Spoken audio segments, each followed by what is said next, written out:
ఒక పవిత్రమైన ఆశయంతో శిథిల దేవాలయాల పునరుద్ధరణ కోసమని హైందవ ధర్మ పరిరక్షణ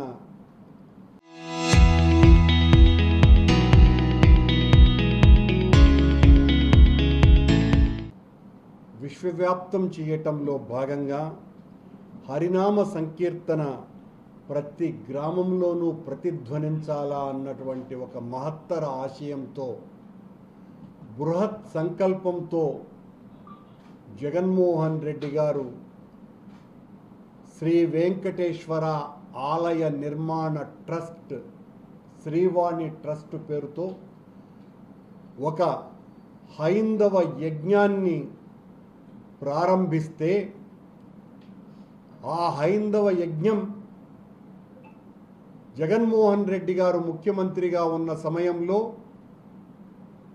దాదాపు 4111 దేవాలయాలను నిర్మించటానికి శ్రీకారం చుట్టి వందల దేవాలయాలను పూర్తి చేసి మిగతా దేవాలయాలన్నీ కూడా ముగింపు దశలో ఉన్నటువంటి పరిస్థితులలో చంద్రబాబు నాయుడు గారు అధికారంలోకి వచ్చిన తరువాత 2024వ సంవత్సరం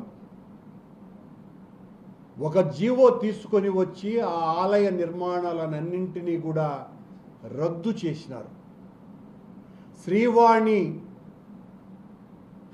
పథకం ద్వారా జగన్మోహన్ రెడ్డి గారు 10,500 రూపాయల ఆ టిక్కెట్లో 500 రూపాయలకే రసీదు ఇచ్చి 10,000 రూపాయలు కాజేస్తున్నారు వైసీపీ నాయకులు అని ఊరు వాడ విష ప్రచారం చేసినారు చంద్రబాబు నాయుడు పవన్ కళ్యాణ్ ఇద్దరూ కలిసి. మేము అధికారంలోకి వచ్చిన తరువాత దాని మీద విచారణ చేయిస్తాం, ఆ నిందితులైనటువంటి వాళ్లను జైళ్ళల్లోకి పంపిస్తాం అని వీరతాళ్లు వేసుకొని ప్రగల్భాలు పలికి ఓట్లు దండుకొని అధికారంలోకి వచ్చిన తరువాత శ్రీవాణి పథకం అత్యద్భుతమైన పథకం అనే విషయాన్ని గుర్తించి మేము 10,000 గుళ్ళు కడతాము అని నిర్ణయం తీసుకొని చంద్రబాబు నాయుడు గారు ఈ రోజున ఆ దేవాలయాలకంతా కూడా టెండర్లు పిలవకుండానే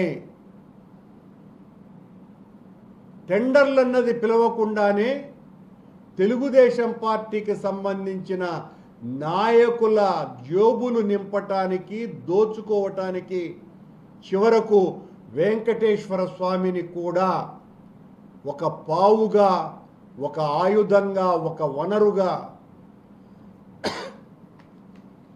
పచ్చముఠాల కోసమని శ్రీవాణి నిధుల్ని ఈ రోజున దుర్వినియోగం చేయటానికి నడుం బిగించి జీవోనే ఇచ్చినారు. ధర్మ పరిరక్షణకు దీపస్తంభంగా నిలిచినటువంటి పథకం శ్రీవాణి పథకం. ఒకవైపు భక్తునికి, మరోవైపున ధర్మ పరిరక్షణకు రెండింటికి అనుసంధానం చేస్తూ ఈ రెండు భావాల సమన్వయంతో రూపుదిద్దుకున్న ఆధ్యాత్మిక యాగం శ్రీవాణి.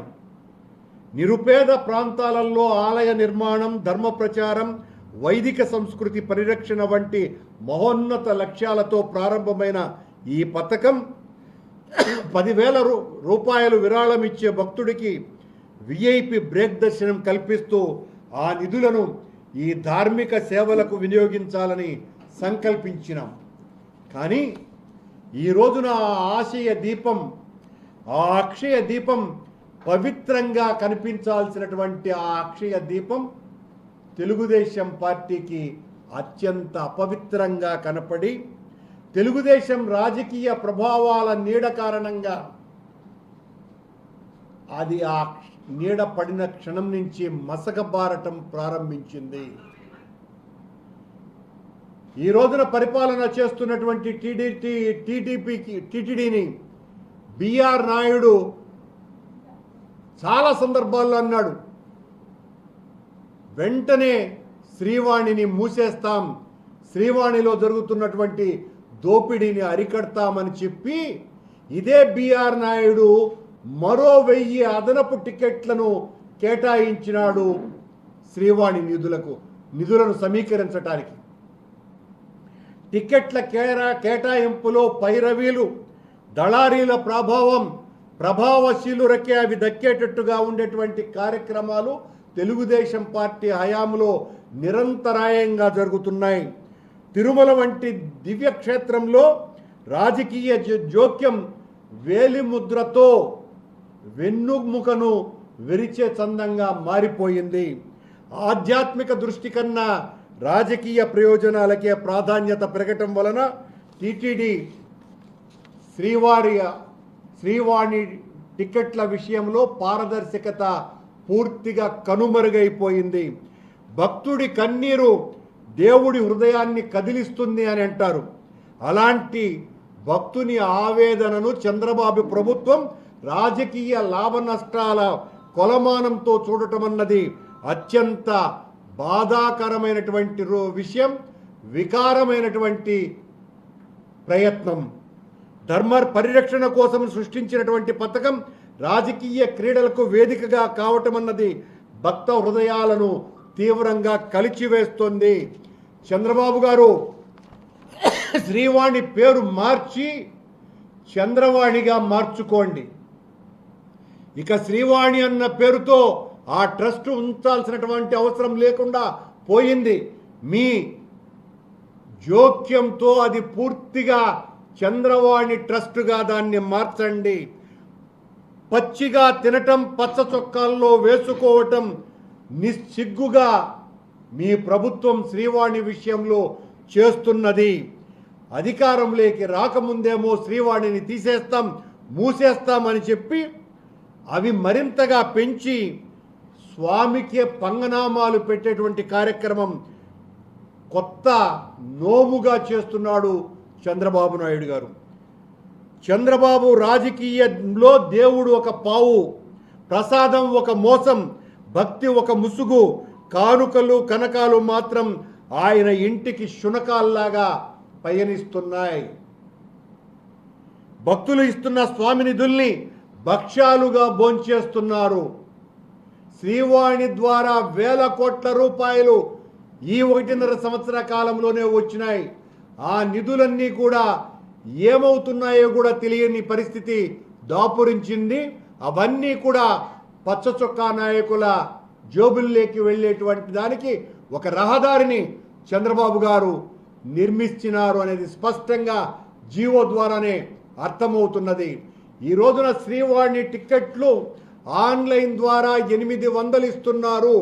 ఉదయం 9 గంటలకు అవి రిలీజ్ చేస్తుంటే 9 గంటల 1.5 నిమిషాలకు 800 టిక్కెట్లు అయిపోతున్నట్టుగా ఆ ఆన్లైన్లో కనపడుతున్నది. ఆశ్చర్యంగా కొద్దిమంది ట్రావెల్ ఏజెంట్లు, దళారులు, బ్రోకర్లు, డాఫర్లు ఆ శ్రీవాణి టిక్కెట్లను 15,000 రూపాయలకు అమ్ముతున్నారు. ఈ రోజున విజిలెన్స్ వాళ్లే పొరపాటున చెన్నైలో ఉన్నటువంటి పద్మావతి ట్రావెల్ ఏజెంట్స్ వాళ్ళు టికెట్లు అమ్ముతున్న విషయాన్ని పట్టుకున్నామని ప్రకటించటం కూడా జరిగింది. కేవలం పద్మావతి ట్రావెల్ ఏజెన్సీ మాత్రమే కాదు, కొండ మీద కొండ కింద ఇంకా 7-8 మంది ఇలాంటి బ్రోకర్లు, దళారీలు 15,000 రూపాయలకు టిక్కెట్లను అమ్ముతున్నారు. దీని వెనుక టీటీడీ అధ్యక్షుడు, ఒక పాలక మండలి సభ్యుడు, స్థానికుడైనటువంటి వాడి హస్తం ఉన్నదేనని కోడై కూస్తున్నది. 9 గంటల 1.5 నిమిషాలలో 800 టికెట్లు అయిపోవటం ఏంటి? 9 గంటల 10 నిమిషాలకు 15 నిమిషాలకు అదే బ్రోకర్ల ద్వారా ఆ టికెట్లు రిలీజ్ కాపాడుతున్నాయి. ఇది ఆశ్చర్యకరమే కాదు, టీటీడీకి అవమానకరమైనటువంటి విషయం. బిఆర్ నాయుడు గారికి సొంత ట్రావెల్ ఏజెన్సీ కూడా ఉన్నది. దాని పేరు ట్రావెల్ క్లబ్ 4X. ఈయన దాదాపు ఈ 30 సంవత్సరాలుగా ఈ ట్రావెల్ క్లబ్ 4X అన్నదాన్ని నడుపుతున్నాడు. ఈ ట్రావెల్ క్లబ్ 4Xకి చెన్నైలో ఈరోజు పట్టుబడ్డటువంటి పద్మావతి ట్రావెల్ ఏజెన్సీకి, అలాగే ఇక్కడ బ్రోకర్లుగా ఉండి టికెట్లు అమ్ముతున్నటువంటి ట్రావెల్ ఏజెంట్లకి ఉన్నటువంటి సంబంధం మీద విజిలెన్స్ విచారణ జరపాల్సినటువంటి అవసరం ఉన్నది. వెంకటేశ్వరుని నిధులన్నీ కూడా లోకేష్ పాలవుతున్నాయి. రెడ్ బుక్ రాజ్యాంగం అన్న పేరుతో లోకేష్ ఏ రకంగా అయితే వైఎస్ఆర్ కాంగ్రెస్ పార్టీ నాయకుల మీద కఠినమైనటువంటి నిర్ణయాలు తీసుకుంటానని చెప్పి అరాచక కార్యక్రమాలకు శ్రీకారం చుట్టడం జరిగిందో, అదే రీతిలో దానికి సహకరించేటువంటి తెలుగుదేశం పార్టీ ఆకు రౌడీలకు, ప్రతినిధులకు అందరికీ కూడా శ్రీవాణి నిధుల ద్వారా కట్టేటువంటి గుడుల నిధులన్నీ కూడా వాళ్లే పర్యవేక్షణలో జరగాలన్నదే ఈరోజు వాళ్ళు గవర్నమెంట్ తీసుకున్నటువంటి నిర్ణయం. దేవుని రూకలన్నీ తెలుగుదేశం పార్టీ వాళ్లకు నూకలుగా మారుతున్నాయి. జగన్ అనేక విధాల పథకాలతో ప్రజలకు మేలు చేస్తే అవే పథకాలకు పేరు మార్చి చంద్రబాబు గారు తన అనుచరులకు అప్పనంగా అప్పలాల్లాగా పనిచేస్తున్నారు అని ఈరోజు లోకం కోడైకొస్తున్నది. భక్తులు స్వామికి నిలువు దోపిడీ చేస్తూ ఉంటే చంద్రబాబు స్వామినే నిలువు దోపిడీ చేస్తున్నారు అన్నది శ్రీవాణి నిధుల విషయంలో జరుగుతున్న తతంగం ద్వారా స్పష్టంగా అర్థమైపోతున్నది. టెండర్లు లేకుండా పనులు అంటే వెండర్లు లేకుండా అమ్మించినట్లే. నిధులు నేరుగా ప్రజాప్రతినిధుల జోబుల్లోకి మారటానికే ఈ కుట్ర. రాష్ట్రంలో ఆధ్యాత్మిక ప్రపంచం విలసిల్లాలి, సమాజంలో సన్మార్గాన్ని నడిపించే విధంగా, పయనించే విధంగా చెయ్యాలి అన్నటువంటి సత్సంకల్పంతో జగన్మోహన్ రెడ్డి గారు వేలాది వైష్ణవ దేవాలయాలను నిర్మించటమే కాకుండా పురాతన దేవాలయాల జీర్ణోద్ధరణ జరిగి తీరాలా అన్నటువంటి సదాశయంతో, సత్సంకల్పంతో శ్రీవాణి ప్రాజెక్టు ద్వారా, ట్రస్ట్ ద్వారా ఆ 10,000 రూపాయల విరాళాలతో ఎంతో గొప్పగా హైందవ మత వ్యాప్తి కోసమని కంకణబద్ధుడై ఆయన అనేక కార్యక్రమాలు చేస్తే చంద్రబాబు వెంటనే దాని మీద పనిగట్టుకొని విమర్శించినప్పుడు చంద్రబాబును మోసేటువంటి బోయిలైన ఈనాడు, ఆంధ్రజ్యోతి, టీవీ5, మహా టీవీ లాంటి వాళ్ళంతా కూడా మొత్తం వైసీపీ నాయకులు దాన్ని జోబిలోనే వేసుకుంటున్నారని ప్రచారం చేసినటువంటి మీరు ఈ రోజున తెలుగుదేశం పార్టీ కార్యకర్తల ద్వారానే ఈ నిధులన్నీ కూడా పంపకాలు జరుగుతున్నాయంటే ఒక్క మాట మాట్లాడరే. ఆ రోజున దాన్ని పూర్తిగా రద్దు చేయాలని మాట్లాడినటువంటి ఈ ప్రసార మాధ్యమాల వాళ్ళు ఈ రోజున దాన్ని మూసివేయకుండా మరో 1000 టికెట్లు పెంచితే మీరెందుకు మాట్లాడడంలా? మీరు చేస్తేనేమో సంసారము, మేము చేస్తే వ్యభిచారము అనే ఆలోచనే కదా మీకు. అంత దుర్మార్గపు ఆలోచనలు చేసేవాళ్లే కాదా మీరు? కానుకల రూపంలో భక్తకోటి చెల్లించేటువంటి ఇలాంటి కైంకర్యాలన్నీ కూడా దేవుడి పాలు కాకుండా తెలుగుదేశం పార్టీ కార్యకర్తలు, నాయకుల పాలు కావటం అన్నది అత్యంత విషాదకరమైనటువంటి పరిణామం ఈ రాష్ట్రంలో.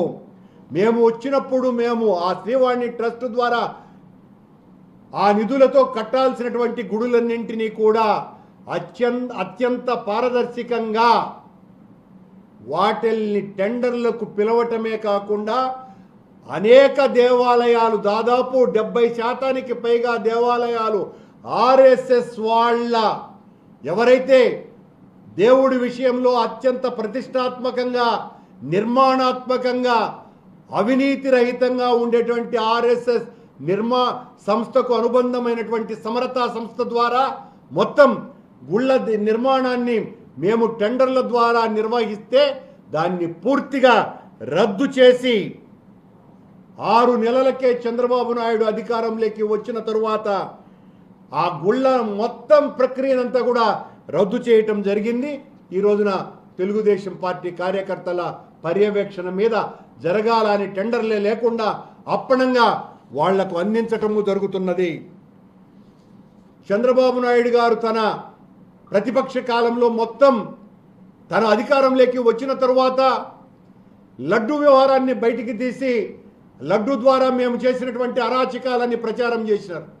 దాని మీద కూడా ఈనాడు, ఆంధ్రజ్యోతి, TV5 చేసిన రాద్ధాంతం అంతా ఇంత కాదు. ఏమైంది మరి? సిబిఐ సిట్టే మా కీలకమైనటువంటి ప్రమేయము లేదు అని చెప్పిన తరువాత కూడా, కోర్టుకు సమర్పించిన తర్వాత కూడా మళ్ళీ మా మీద ఏకసభ్య కమిషన్ నియమించింది. ఏకసభ్య కమిషన్లో కూడా మా పాత్రకు సంబంధించి ఏమీ తేల్చకపోతే మళ్ళీ ఒక త్రిసభ్య కమిషన్ అని వేసినాడు. ఒక మాజీ చీఫ్ సెక్రటరీ, డీజీపీ, మరొక ఆయనతో. ఎందుకు ఇన్ని? మీ మనసు తెలిసినటువంటి వాళ్ళు, మీ మనసెరిగి పనిచేసేటువంటి వాళ్ళు, మీ మనస్సు ఏముందో ముందే పసిగట్టి రాసేటువంటి వాళ్ళు, చూపించేటువంటి వాళ్ళు ఈనాడు కిరణ్, ఆంధ్రజ్యోతి రాధాకృష్ణ, TV5 బిఆర్ నాయుడు, ఈ ముగ్గురితో కలిసి ఒక త్రిసభ్య కమిషన్ వేస్తే మీరు ఏం చెప్తే అది రాస్తారు కదా. నన్ను, సుబ్బారెడ్డి గారిని, ధర్మారెడ్డి గారిని, ముగ్గురిని దోషులుగా నిర్ధారించి జైళ్లకు పంపిస్తారు కదా. ఇంత తాపత్రయం ఎందుకు? ఆనందంగా ఆ ముగ్గురితో ఒక కమిటీని వేయచ్చు కదా చంద్రబాబు నాయుడు గారు. రోజు మీ పత్రికల్లో రాయించడానికి ఏకసభ్య కమిషన్, త్రిసభ్య కమిషన్, సిబిఐ వచ్చేసింది, సిట్ వచ్చేసింది, వీళ్ళంతు చూసేస్తుంది అని నెలల తరబడి తతంగమంతా నడిపించినారు. అలాగే పరకామణి విషయంలో మా తప్పు ఏమీ లేకపోయినా అద్దో దొరికినాడు కరుణాకర్ రెడ్డి, అద్దో సుబ్బారెడ్డి దొరికినాడు, అద్దో ధర్మారెడ్డి దొరికినాడు అని వీళ్ళు ఇష్టం వచ్చినట్టుగా లోకేష్ బాబే తనే నేరుగా ట్విట్టర్లో కూడా దీన్ని రాసి ప్రకటించటం జరిగింది. ఏమైంది పరకామణి విషయం? మీ వలన ఒక నిజాయితీ పరుడైనటువంటి అధికారి ఒక్క రోజు ఒక్క నయా పైసీ కూడా అవినీతి చేయనటువంటి సతీష్ అనేటువంటి సిఐ ఆత్మహత్య చేసుకునేటట్టుగా మీ ప్రభుత్వము, మీరు ఈ ప్రసార మాధ్యమాలు, మిమ్మల్ని మోసేటువంటి వాళ్ళు చేసినటువంటి కార్యక్రమాల వలన ఒక నిజాయితీ పరుడైనటువంటి అధికారి మరణానికే కారణభూతులైనారు మీరు. ఇప్పటి వరకు ఏమైందో కూడా తెలియదు. మమ్మల్ని దోషులు అన్నారు, వీళ్ళ కథ తేల్చేస్తామన్నారు, వీళ్ళు జైలుకు పోయేది గ్యారంటీ అన్నారు. ఏమైంది మరి? రోజు మా మీద ఏదో ఒకటి మాట్లాడేది, ఆ తర్వాత నెల, 2 నెలలు, వీలైతే 1 సంవత్సరము నడిపించేది, ఆ తర్వాత సొద్దు కాకుండా ఉండేది. కుయ్ కై అని కూడా అనరయ్యా, గమ్మున అయిపోతారు. మేము మాట్లాడితే కనీసం ఆ మాటలు కూడా ప్రసారం చేయరు. కనీసం మీరు మీ ఇష్టం వచ్చినట్టు రాస్తున్నారు కదా, మీ ఇష్టం వచ్చినట్టు మాట్లాడుతున్నారు కదా. ప్రజాస్వామ్యంలో ప్రతిపక్షానికి కూడా ఆ అవకాశం మీరు ఇవ్వాలి కదా. మేము ఛాలెంజ్ చేస్తున్నాం కదా, మేము తప్పు చేస్తే దేనికైనా సిద్ధమనని. లే, ఉలుకులే పలుకులే. ముఖ్యమంత్రి స్థానంలో ఉండి కూడా తప్పుడు ఆరోపణలు చేసి శ్రీవారి క్షేత్ర ప్రాబల్యాన్ని, ప్రాశస్త్యాన్ని అభాలుపాలు చేసి కోట్లాది మంది భక్తుల మనోభావాలు దెబ్బతీసినటువంటి చంద్రబాబు నాయుడు గారు ఆ తప్పును సరిదిద్దుకోవటానికి ప్రయత్నం చేయకపోగా ఇప్పటికీ కూడా మా మీద అపవాదులు మోపుతూనే ఎల్లో మీడియా సహాయంతో వాళ్ళు ఈయన చెప్పినట్టుగా ఆ కుట్రల్ని, కుయుక్తుల్ని ఇవన్నీ కూడా తిరుమల చరిత్రకు ఆపాదించి మమ్మల్ని దోషులుగా, నేరస్తులుగా చిత్రీకరించటానికే తప్ప రుజువుపరచటానికి మాత్రం ఒక్కటంటే ఒక్క కార్యక్రమం కూడా, చర్య కూడా ఇంతవరకు లేదు. ఇది శ్రీవాణికి సంబంధించి బిఆర్ నాయుడు గారి యొక్క హయాంలో జరుగుతున్నటువంటి తతంగం. ఇప్పుడు నేరుగా మరొక ముఖ్యమైన విషయం, బిఆర్ నాయుడు గారు ఆయన పలికేటువంటి నీతులు అవి శ్రీరంగ నీతుల కంటే కూడా చాలా గొప్పగా ఉంటాయి. నీతి సూత్రాల కంటే కూడా చాలా ఉన్నతంగా ఉంటాయి. ఈ బిఆర్ నాయుడు గారి TV5 ఆఫీస్ ఉంది కదా, హైదరాబాద్ నడి రోడ్ బోర్డులో జూబ్లీ హిల్స్లో ఉంటుంది. ఇది ఆయన గారు కొన్నప్పుడు as per sale deed 1862 square yards అండి. శ్రద్ధగా వినాలా, చూపించాలా మీరంతా కూడా. ఇప్పుడు గూగుల్ మ్యాప్ కూడా నా దగ్గర ఉందండి. గూగుల్ మ్యాప్లో అది 2011 స్క్వేర్ యార్డ్స్గా చూపిస్తోంది. TV9 office, TV5 office, sorry క్షమించాలి. సో ఈయన దాదాపు 550 చదరపు అడుగుల్ని, అందులో 249 చదరపు అడుగుల వాటర్ సోర్స్ బాడీని ఆక్రమించినాడు. దీనికి సంబంధించి హైడ్రాకు కంప్లైంట్ కూడా ఇచ్చినారు.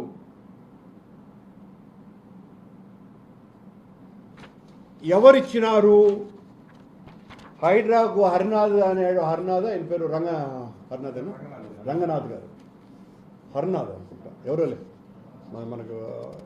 ఆయనకు చాలా ప్రముఖులైనటువంటి వాళ్ళు, అందులో ఒకరు హనుమంతరావు గారని జూబ్లీ హిల్స్ ఫార్మర్ సెక్రటరీగా ఉన్నారు ఆయన గారు.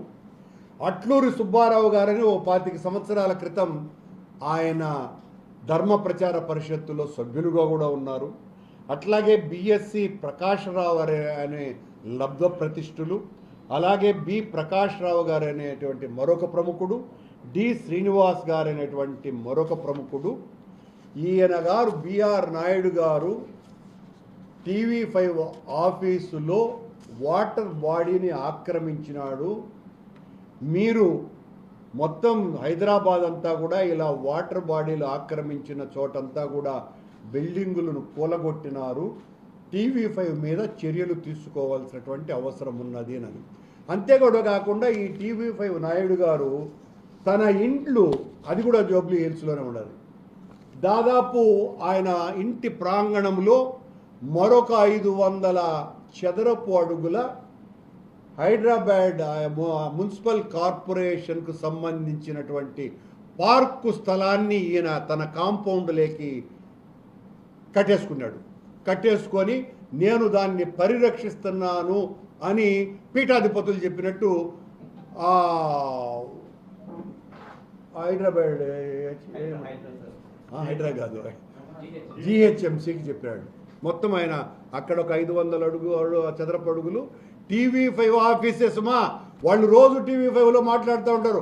కరుణాకర్ రెడ్డి వాటర్ బాడీని ఆక్రమించినాడు, మా వాళ్ళు రాంబాబు ఆక్రమించినాడు, లేకపోతే మా వైసీపీ వాళ్ళు ఆక్రమించినారు, ఆడ తెలంగాణలో వాళ్ళకి ఎవరెవరు నచ్చలేదో వాళ్ళందరి మీద వాళ్ళు ఆక్రమించినారు, వీళ్ళు ఆక్రమించినారని చెప్తూనే ఉంటారు. అయ్యా జూబ్లీ హిల్స్ ప్రధాన కార్యదర్శిగా ఉన్నటువంటి హనుమంతరావు గారు, అట్లూరి సుబ్బారావు గారు అని ఆయన నాకు తెలిసి చాలా ప్రముఖుడైనటువంటి బిల్డర్ అనుకుంటాను, రియల్ ఎస్టేట్ ఓనర్ ఏదో, వీళ్ళంతా కలిసి మీ మీద హైడ్రా కమిషనర్కి ఇచ్చినటువంటి కంప్లైంట్, దీని మీద సమాధానం చెప్పవలసినటువంటి అవసరం బిఆర్ నాయుడు గారికి ఉంది. ఇతరులకు శుద్ధులు చెప్పటం కాదు, అవి ఆచరించటం చేయాల. రాజశేఖర రెడ్డి గారి మీద ఒక అపవాదు వస్తే రాజశేఖర రెడ్డి గారు ముఖ్యమంత్రి అయిన తరువాత అవి ప్రభుత్వ భూమి అని దాదాపు 200 ఎకరాలు వెంటనే ఇచ్చేయటం జరిగింది. నాకు తెలియదు, నేను ఇచ్చేస్తున్నాను అని పులివెందల్లో, ఇడుపులపాయలో.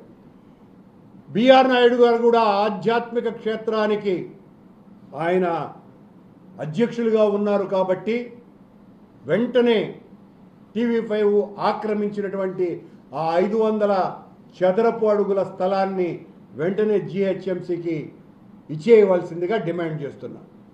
సరే, మీ మీద అంత దారుణాతి దారుణమైనటువంటి అపవాదు వస్తేనే మీరు అసలు లెక్కే చేయనటువంటి మహిమాన్వితులు మీరు, దీన్ని మాత్రం ఏం లెక్క చేస్తారులే, లెక్క చెయ్యరు. నా మీద పుసిగొల్పినాడండి మా డ్రైవర్కు, పాత డ్రైవర్కు ఫోన్ చేసి, రే నీవు వాడి కథ తెలుద్దాము, నీకు డబ్బులు ఇస్తాం రండి, మేము చెప్పినట్టు నడుచుకోండి అని. మాకు పాత డ్రైవర్ నాకు ఫోన్ చేసి, సార్ ఈ నంబర్ నుంచి ఫోన్ వచ్చింది సార్ అంటే, అది TV5 ల్యాండ్ లైన్ నంబర్. ఇది బిఆర్ నాయుడు గారు నా మీద పగ సాధించాలని ఆయన చేసేటువంటి కార్యక్రమాలు. Thank you. అంటే ఇంక ఏది కట్టినా కూడా వాళ్ళ పర్యవేక్షణలో జరగాలని, తెలుగుదేశం వాళ్ళ పర్యవేక్షణలో.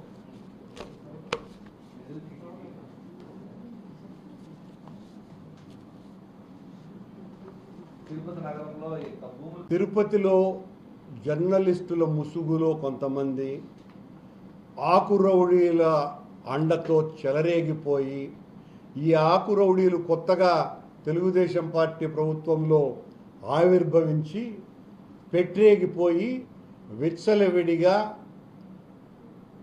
వాళ్ళు కూడా మేము జర్నలిస్టుల పరిరక్షకులము అన్నటువంటి పేరుతో వాళ్ళ ఆకతాయి సైన్యమంతా కూడా ఎక్కడ ఆక్రమించాలనో అక్కడ వాలిపోయి వానరుల్లాగా అక్కడ ఆ స్థల యజమానుల మీద ఎన్ని రకాలైన బీభత్సకర కార్యక్రమాలు చేయాలనో అన్ని రకాలుగా చేస్తున్నారు. ప్రజలు అన్నీ గమనిస్తున్నారు. ఎవరు నిజమైన జర్నలిస్టు ముసుగేసుకొని ఎవరు ఆటకాలు ఆడుతున్నారో, సీనియర్ జర్నలిస్టులకే 30 సంవత్సరాలుగా జర్నలిజం ద్వారా అత్యంత నీతి నిజాయితీలతో వార్తలు రాసేటువంటి వాళ్ళకే నిలువ నీడ లేకుండా ఉంటే, ఆకురౌడీల అండతో పెట్టరేగిపోతున్నటువంటి వాళ్ళు చేస్తున్నటువంటి కార్యక్రమాలకు తగిన రీతిలో బుద్ధి చెబుతారు.